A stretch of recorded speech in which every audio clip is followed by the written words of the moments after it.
Imagine this, at 67, after years of battling health issues and facing the reality of high arterial plaque, I turned everything around. And I've got the proof to show it. No, it's not too late to take control of your heart health, and you don't need to settle for chronic illness. Stick with me as we dive deep into reversing arterial plaque, the science behind it, and how simple lifestyle changes can make a world of difference.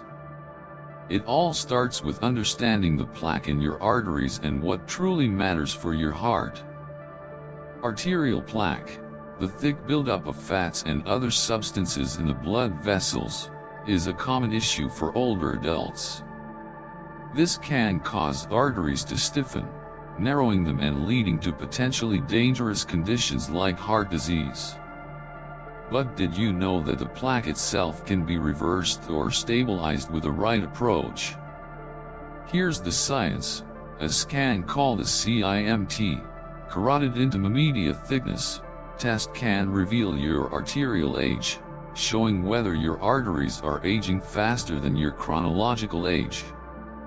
For example, when I was 57, my CIMT test showed that my arteries were more like those of a 73-year-old. Scary, right? But here's the good news: with a few key lifestyle changes, I saw a steady improvement, and with the help of a CT angiogram, I got detailed results proving how these changes worked. Now, let's get into the types of plaque that matter most. There are three types we need to pay attention to: non-calcified, soft plaque, calcified plaque, and stable plaque. Soft plaque, or low-density non-calcified plaque, is the kind that poses the biggest risk. It's unstable, and if it breaks loose, it can cause clots, leading to heart attacks or strokes. On the other hand, calcified plaque is much more stable and is less likely to cause harm. It's essentially locked in place. Studies show that calcified plaque doesn't pose the same risk for heart events. In my case, I had a small amount of calcified plaque, but only 0.1 cubic millimeters of the dangerous soft plaque. This means my heart isn't at risk for a heart attack right now. The takeaway? Soft plaque is dangerous.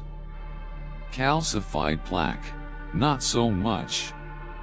Understanding the difference can help you make better decisions about your health. The big question is, how can we prevent soft plaque and keep our hearts healthy? The answer lies in simple but effective lifestyle changes. For me, one of the most important adjustments was my diet.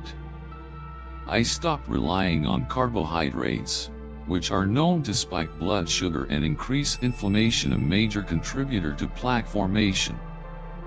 I swapped out processed carbs, like bread, pasta, and sugary cereals, and replaced them with healthy fats and proteins. Eggs fried in butter, avocado, fatty fish like salmon, and fermented foods like sauerkraut became staples in my diet. By focusing on low-carb, high-fat foods, I reduced the inflammation in my body, which helped stabilize my plaque. Example: a 65-year-old man from the Midwest, named John, struggled with his health until he adopted a low-carb diet. After 6 months, his follow-up CIMT test showed a significant reduction in plaque, and he felt healthier than ever. This is a real-life example of how diet can change your health trajectory. Next, exercise. It's not about long hours of jogging or intense cardio sessions.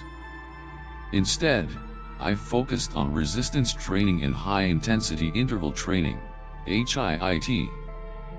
These forms of exercise improve mitochondrial function and help build muscle, both of which are essential for metabolic health. For instance, I began doing short bursts of exercise, like sprinting up hills or using a stationary bike for high-intensity intervals. This method is much more effective than the old-school long-distance jogging approach.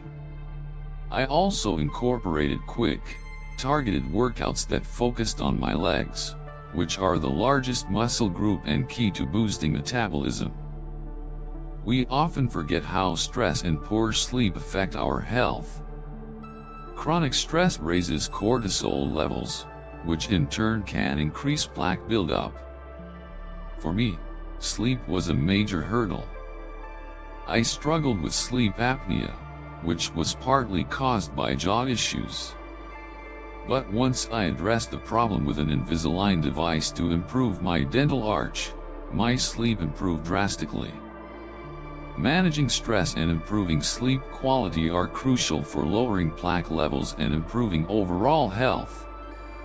Techniques like slow breathing and meditation have been proven to reduce stress hormones and help your body relax, aiding in the reduction of plaque and lowering your risk of cardiovascular events. While lifestyle changes are the most important part of the equation, sometimes medication is necessary.